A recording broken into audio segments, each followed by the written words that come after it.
പരിശുദ്ധ അമ്മയുടെ സാക്ഷിയാക്കി മാറ്റി ഈ കൃപാസനം ദേവാലയത്തിൽ എത്തിച്ച യേശുവിനും പരിശുദ്ധ അമ്മയ്ക്കും ഒരുപാട് നന്ദി അർപ്പിക്കുന്നു.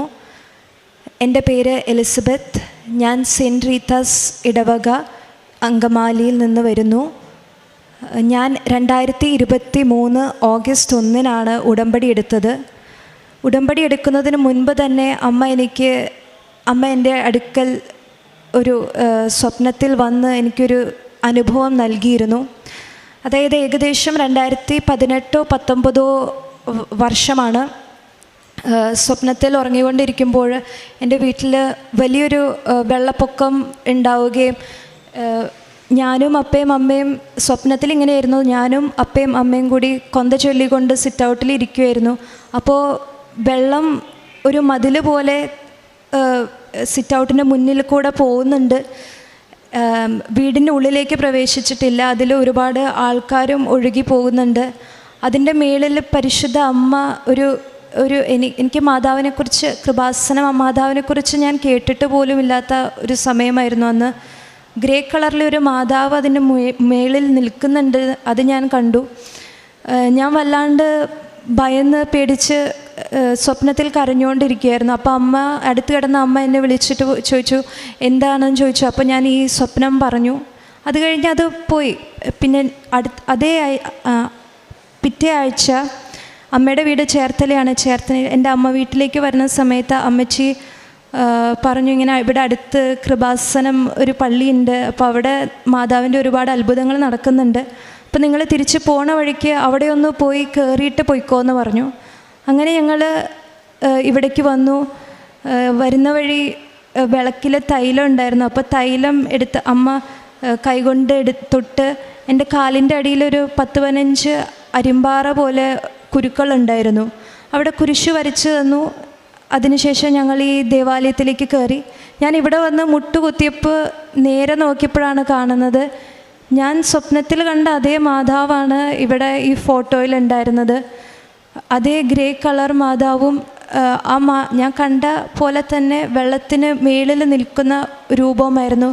അപ്പം ഞാൻ അമ്മയടുത്ത് പറഞ്ഞു, അമ്മ ഈ മാതാവിനെയാണ് ഞാൻ സ്വപ്നത്തിൽ കണ്ടത്. ഈ ഒരു വലിയ അനുഭവം മാതാവിനെ എനിക്ക് അറിയില്ലായിരുന്ന സമയത്ത് നൽകിയ അമ്മയ്ക്ക് ഞാൻ ഒരുപാട് നന്ദി അർപ്പിക്കുന്നു. അതിനുശേഷം ഇവിടെ നിന്ന് ഞാൻ പോയി ഒരു 2-3 ദിവസത്തിനുള്ളിൽ കാലിലുണ്ടായിരുന്ന ആ അരിമ്പാറ അത് മുഴുവനായി മാറി, ഫുൾ ക്ലിയറായി. അത് കഴിഞ്ഞ് പിന്നീട് ഒരിക്കൽ ഇതുപോലെ തന്നെ കയ്യിൽ റൈറ്റ് ഹാൻഡിൽ ചൂണ്ടുവിരലിൽ ഒരെണ്ണം മാത്രമായിട്ട് വീണ്ടും വന്നു. അത് കഴിഞ്ഞ് അതിങ്ങനെ കുറച്ച് വർഷങ്ങളായി പോയിക്കൊണ്ടിരിക്കുകയായിരുന്നു. പിന്നെ PG കഴിഞ്ഞപ്പോഴത്തേക്കും എനിക്ക് വിവാഹാലോചനയൊക്കെ വന്നു തുടങ്ങി. അപ്പോൾ എൻ്റെ അപ്പ 2022 ഇവിടെ വന്ന് ഉടമ്പടി എടുത്തു, സെപ്റ്റംബർ മാസം. അപ്പോൾ അതിലെ മെയിൻ നിയോഗം എനിക്ക് നല്ലൊരു ജീവിത പങ്കാളിയെ ലഭിക്കാൻ വേണ്ടിയിട്ടായിരുന്നു. അതിനുശേഷം അമ്മ ഇവിടെ വന്നിട്ട് എനിക്കൊരു ജപമാല വാങ്ങിച്ചിട്ടാണ്, 2-3 ജപമാല വാങ്ങിച്ചിട്ട് വീട്ടിലേക്ക് വന്നത്. എന്നാൽ അത് ആദ്യം എനിക്ക് തന്നിരുന്നില്ല. ഞാൻ എന്നും ജപമാല കൈ പിടിച്ചുകൊണ്ട് നടക്കുന്ന ഒരു വ്യക്തിയാണ്. ഞാൻ ഉപയോഗിച്ചുകൊണ്ടിരുന്ന ജപമാല കാണാണ്ടായി. ആദ്യത്തെ ജപമാല കാണാണ്ടായി. ഞാൻ പുതിയത് വേറൊരെണ്ണം എടുത്തു. 2ാമത്തെ ദിവസം 2ാമത്തെ ജപമാല കാണാണ്ടായി. പിന്നെ 3ാമത്തെ ദിവസം ഞാൻ ഇൻറ്റേൺഷിപ്പിന് പോകാനായിട്ട് നിന്നപ്പോൾ ഞാൻ അമ്മയടുത്ത് എനിക്കൊരു ജപമാല തരുമെന്ന് ചോദിച്ചു. അമ്മ എനിക്ക് ഇവിടെ നിന്ന് കൃപാസനത്തിൽ നിന്ന് വാങ്ങിച്ച ജപമാലയാണ് എനിക്ക് തന്നത്. ഞാൻ ആ ജപമാല കൊണ്ട് 2-3 ദിവസം ജപമാല എത്തിച്ചു. അപ്പോഴത്തേക്കും എനിക്ക് കയ്യിൽ വന്നിരുന്ന ആ ഒരു അരിമ്പാറ കൂടി മാറി. അപ്പോൾ എനിക്കത് ഉറപ്പായി, കാലിലേ മാറിയത് കൃപാസനം അമ്മയുടെ അനുഗ്രഹം കൊണ്ട് തന്നെയാണെന്ന് എനിക്ക് ഉറപ്പ് വരുത്തി. അങ്ങനെ ഇൻറ്റേൺഷിപ്പ് കഴിഞ്ഞപ്പോഴത്തേക്കും കാര്യമായ രീതിയിൽ വിവാഹാലോചന മുന്നോട്ട് പോയിക്കൊണ്ടിരിക്കുകയായിരുന്നു. 2-3 പേരെയൊക്കെ കണ്ടു. പക്ഷേ എനിക്കും എൻ്റെ കുടുംബത്തിലുള്ള അംഗങ്ങൾക്കൊന്നും ശരിയായൊരു തീരുമാനമെടുക്കാൻ സാധിക്കുന്നില്ല. ഏതാണ് ഫോർവേഡ് ചെയ്യേണ്ടതെന്ന് ഞങ്ങൾക്ക് അറിയുന്നുണ്ടായിരുന്നില്ല. അങ്ങനെ വലിയൊരു പ്രതിസന്ധി ഘട്ടത്തിൽ പല പ്രശ്നങ്ങളും ഉണ്ടായിരുന്നു കുടുംബത്തിൽ. അപ്പോൾ എൻ്റെ ചേച്ചിക്ക് 3 പ്രാവശ്യം പരിശുദ്ധ അമ്മയുടെ സുഗന്ധ അഭിഷേകം ലഭിക്കുകയുണ്ടായി. പിന്നെ ചേച്ചിയുടെ ഹസ്ബൻഡിന് ഒരു പ്രാവശ്യം സുഗന്ധ അഭിഷേകം ലഭിച്ചു. ഇതൊക്കെ മാതാവ് ഞങ്ങളെ കൂട്ടിക്കൊണ്ടു പോകുക എന്നുള്ളൊരു ഉറപ്പാണ് ഞങ്ങൾക്ക് നൽകിയിരുന്നത്. അത് കഴിഞ്ഞ് അപ്പം ഇവിടെ വന്ന് സിസ്റ്ററിനെ കണ്ടു പറഞ്ഞു, ഇങ്ങനെ ഏതാണ് മുന്നോട്ട് പോകേണ്ടതെന്ന് ഞങ്ങൾക്ക് അറിയണില്ല. അങ്ങനെ പറഞ്ഞ് സംസാരിക്കുന്നതിനിടയിൽ സിസ്റ്റർ പറഞ്ഞു, മോളോട് വന്ന് ഇവിടെ ഉടമ്പടി എടുക്കാൻ പറഞ്ഞു. അങ്ങനെ ഞാനിവിടെ വന്ന് 2023 ഓഗസ്റ്റ് 1 ഞാൻ ഉടമ്പടി എടുത്തു. ഉടമ്പടി എടുത്ത് 1.5 ആഴ്ചയ്ക്കുള്ളിൽ ഞാനൊരു സ്വപ്നം കണ്ടു. ജോസഫ് അച്ഛൻ സ്വപ്നത്തിൽ വന്ന് എൻ്റെ മുന്നിൽ ഇരിക്കുന്നുണ്ട്. അപ്പോൾ ഞാൻ നേർച്ച വസ്തുവായിട്ട് തേൻ മാത്രമാണ് ഉപയോഗിച്ചുകൊണ്ടിരുന്നത്. അപ്പോൾ അച്ഛൻ പറഞ്ഞു, തേൻ മാത്രമല്ല ഉപ്പും ഉപയോഗിക്കണം എന്ന് പറഞ്ഞ് ഞാൻ തേനും ഉപ്പും ഉപയോഗിച്ചു തുടങ്ങി. ഉപ്പും ഉപയോഗിക്കണം, നിൻ്റെ ആഗ്രഹം നടക്കുമെന്ന് അച്ഛൻ സ്വപ്നത്തിൽ വന്ന് പറഞ്ഞിട്ട് പോയി. പിറ്റേ ദിവസം തൊട്ട് ഞാൻ തേനും ഉപ്പും ഉപയോഗിച്ചു തുടങ്ങി. പരിശുദ്ധ അമ്മയുടെ തൈലം അപ്പം ഉടമ്പടി എടുത്ത കാലം തൊട്ട് ഞങ്ങളെന്നും നെറ്റിയിൽ കുരിശ് വരയ്ക്കുകയും 2 കൈകളിലും തൈലം വെച്ച് കുരിശ് വരച്ചിട്ടാണ് രാവിലെയും രാത്രിയും ഞങ്ങൾ പോയിക്കൊണ്ടിരുന്നത്. അങ്ങനെ ഉടമ്പടിയുടെ കാര്യങ്ങളെല്ലാം കൃത്യമായി നിറവേറ്റി പോയിക്കൊണ്ടിരിക്കുകയായിരുന്നു. അത് ഉടമ്പടി എടുത്ത് ഇങ്ങനൊരു സ്വപ്നം കണ്ട ശേഷം പിന്നെ എനിക്ക് വന്നൊരാലോചന,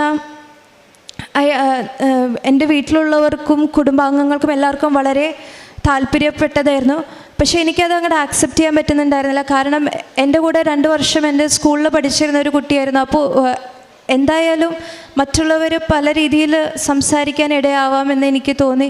അപ്പോൾ എനിക്ക് ഭയങ്കര വിഷമമായി. ഞാൻ എന്ത് ചെയ്യും, എന്താണ് തീരുമാനം എടുക്കേണ്ടതെന്ന് എനിക്കറിയണില്ല. പെട്ടെന്ന് തന്നെ 2-3 ദിവസത്തിൽ അവർ പെണ്ണ് കാണാൻ വരാനായിട്ടിരുന്നു. അപ്പോൾ ഞാൻ പ്രാർത്ഥിച്ചു, പരിശുദ്ധാമ്മ ഇത് തന്നെയാണ് നീ എനിക്ക് നിയോഗിച്ചിരിക്കുന്നെങ്കിൽ എനിക്ക് എന്തായാലും 1 ആഴ്ച കൂടി സമയം തരണം എനിക്ക് ഒരുങ്ങാനായിട്ട്. അപ്പോൾ പിറ്റേ ദിവസം തന്നെ എൻ്റെ ഹസ്ബൻഡിൻ്റെ ഫാദർ വിളിച്ച് പറഞ്ഞു, 1 ആഴ്ച കൂടി, ഈ ഞായറാഴ്ചയല്ല അത് കഴിഞ്ഞിട്ടുള്ള ഞായറാഴ്ച ഞങ്ങൾക്ക് വരാൻ സാധിക്കുകയുള്ളൂ ഒരു പ്രത്യേക കാരണത്താൽ എന്ന് പറഞ്ഞു. അപ്പോഴെനിക്ക് ചിലപ്പോൾ ഒരു പക്ഷേ ഇതായിരിക്കാമെന്ന് തോന്നി. എന്നാലും ഞാൻ എനിക്ക് സപ്പോർട്ട് ചെയ്ത് സംസാരിക്കുന്ന ആരും ആ സമയത്ത് എൻ്റെ വീട്ടിലുണ്ടായിരുന്നില്ല. അപ്പോൾ ഞാൻ വളരെ കരഞ്ഞ് സങ്കടപ്പെട്ട് ഞാൻ എൻ്റെ റൂമിൽ കൊന്ത ചൊല്ലി പ്രാർത്ഥിച്ചുകൊണ്ടിരിക്കുകയാണ്. ഞാൻ എല്ലാ ദിവസവും മുഴുവൻ ജപമാല എത്തിക്കും, മറ്റ് പേഴ്സണൽ പ്രെയറും എത്തിക്കും. എല്ലാ ദിവസവും കുർബാനയ്ക്ക് പോകുന്ന വ്യക്തിയാണ്. ഒരു മുടക്കവും വരാണ്ട് എല്ലാം കൃത്യമായി ചെയ്തുകൊണ്ടിരിക്കുന്നത്. എന്നിട്ട് എനിക്ക് ഉൾക്കൊള്ളാൻ പറ്റാത്ത കാര്യം വന്നപ്പോൾ ഞാൻ കരഞ്ഞ് പ്രാർത്ഥിച്ചുകൊണ്ടിരിക്കുന്ന സമയത്ത് പരിശുദ്ധ അമ്മ, ആദ്യം ഞാൻ എൻ്റെ കട്ടിലയിൽ കിടന്നാണ് ഞാൻ കൊന്ത എത്തിച്ചുകൊണ്ടിരുന്നത്. പെട്ടെന്ന് ഞാൻ നോക്കിയപ്പോൾ കർട്ടൻ തുറന്നെടുക്കേണ്ട ഒരു നെറ്റിൻ്റെ കർട്ടനാണ് ഇട്ടേക്കുന്നത്. അതിൽ ഒരു 2 കണ്ണുകൾ പോലെ തെളിഞ്ഞു വന്നു. അപ്പം ഞാൻ എന്താണോ പെട്ടെന്ന് തന്നെ നോക്കുന്ന പോലെ തോന്നി.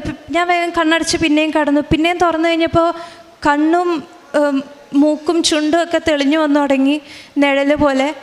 അതിനുശേഷം മാതാവിൻ്റെ ഫുൾ ഫേസ്, ഷോള്, കൃപാസന മാതാവിൻ്റെ ഷോള് ഒരു ഹാഫ് വരെ ഫുൾ ആ കർട്ടനിൽ തെളിഞ്ഞു വന്നു. അപ്പോൾ എനിക്ക് മനസ്സിലായി ഇത് ശരിക്കും കൃപാസന മാതാവ് തന്നെയാണ്. മാതാവിൻ്റെ ചുണ്ടുകൾ അനക്കിക്കൊണ്ടിരിക്കുന്നുണ്ടായിരുന്നു. അപ്പോൾ എനിക്ക് പിന്നെ ഞാൻ കണ്ണടച്ച് കടന്ന് കൊന്ന ചൊല്ലി ഇടയ്ക്ക് ഞാൻ കണ്ണോർന്ന് നോക്കും. എനിക്ക് ഇടയ്ക്ക് പേടിയാവും. പിന്നെ ഞാൻ ഇടയ്ക്ക് പിന്നെയും കണ്ണോർന്ന് നോക്കും. ഏകദേശം ഒരു 10-15 മിനിറ്റ് അങ്ങനെ മാതാവ് എൻ്റെ റൂമിൽ കർട്ടനിൽ വന്ന് തെളിഞ്ഞ് നിൽക്കുന്നുണ്ടായിരുന്നു. അതെനിക്ക് വലിയൊരു അടയാളമായിട്ടാണ് പരിശുദ്ധ അമ്മ തന്നത്. അത് കഴിഞ്ഞ് 21-ാം തീയതിയാണ് പരിശുദ്ധ അമ്മ ഇങ്ങനെയൊരു തെളിഞ്ഞ് വന്നത്. 24-ാം തീയതിയാണ് ഞാൻ ജോസഫ് എന്ന വ്യക്തിനെ പെണ്ണ് കാണുന്നതും. ആ വിവാഹമാണ് ഏപ്രിൽ 21-ാം തീയതി 2024 നടന്നതും. ഈ ഒരു വലിയ അനുഗ്രഹം നൽകിയ പരിശുദ്ധ അമ്മയ്ക്കും തിരുക്കുമാരനും ഞാൻ 1000 നന്ദി അർപ്പിക്കുന്നു. കാരുണ്യ പ്രവൃത്തികളായിട്ട് ഞാൻ പൊതിച്ചോറ് കൊടുക്കാറുണ്ടായിരുന്നു മാസാദ്യ വെള്ളിയാഴ്ചകളിൽ. പിന്നെ ചാരിറ്റബിൾ ട്രസ്റ്റിലേക്ക് പൈസ കൊടുത്തിട്ടുണ്ട്. പിന്നെ ഓൾഡ് ഏജ് ഹോമിൽ സന്ദർശിക്കാൻ പോയിട്ടുണ്ട്. പിന്നെ അവരോട് കുറച്ച് സമയം ഞാൻ ചിലവഴിച്ചിട്ടുണ്ട്. പിന്നെ അവർക്ക് വേണ്ട സാധനങ്ങളും സഹായങ്ങളും പറ്റാവുന്ന രീതിയിൽ ചെയ്തിട്ടുണ്ട്. പിന്നെ പ്രേക്ഷിത പ്രവർത്തനമായിട്ട് ഞാൻ ഇവിടുത്തെ പത്രം ഇവിടുന്ന് അങ്കമാലിക്ക് പോകുന്ന വഴി ഓരോ സ്ഥലങ്ങളിലും നിർത്തി ഫുൾ കൊടുത്ത് പത്രത്തിൽ കുരിശ് വരച്ച് വിശ്വാസ പ്രമാണം ചൊല്ലി ഓരോ വ്യക്തികൾക്കും ഇത് എത്തിക്കേണ്ടോടത്തേക്ക് എത്തിക്കാൻ സഹായിക്കണേ മാതാവേ എന്ന് പ്രാർത്ഥിച്ചിട്ടാണ് ഞാൻ ഓരോ വ്യക്തികൾക്കും കൊടുത്തുകൊണ്ടിരുന്നത്. ഇതൊക്കെയാണ് ഞാൻ ചെയ്തുകൊണ്ടിരുന്ന കാര്യങ്ങൾ. സ്നേഹം നിറഞ്ഞവരെ, നമ്മളുടെ മുൻപിൽ എലിസബത്ത് നെൽസൺ എന്ന സഹോദരിയാണ് തൻ്റെ ഉടമ്പടി ജീവിത സാക്ഷ്യം പങ്കുവച്ചത്. ഈ അൾത്താരയിൽ പറയുന്ന ഓരോ സാക്ഷ്യങ്ങളിലും നമ്മൾ കേൾക്കുന്നതാണ് ഓരോ വ്യക്തികളും ഉടമ്പടി ജീവിതത്തിൽ പരിശുദ്ധ അമ്മയുടെ സാന്നിധ്യവും പരിശുദ്ധ അമ്മ തങ്ങളോട് സംവദിക്കുന്നതായിട്ട് കാണുകയും അനുഭവിക്കുകയും ചെയ്യുന്നു എന്നുള്ളത് ഓരോ ജീവിത സാക്ഷ്യങ്ങളിലും നമ്മൾ കേൾക്കുന്നതാണ്.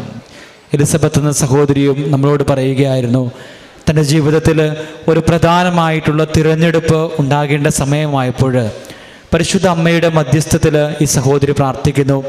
പരിശുദ്ധ അമ്മയിൽ നിന്ന് തനിക്ക് പ്രകടമായിട്ടുള്ള ഒരു സൈൻ കാണിച്ചു തരണമെന്ന് പറയുകയും അങ്ങനെ പരിശുദ്ധ അമ്മ തന്നെ ജീവിതത്തിൽ ഇടപെട്ടുകൊണ്ട് പ്രവർത്തിക്കുന്നതായിട്ട് കാണുകയും ചെയ്യുന്നു.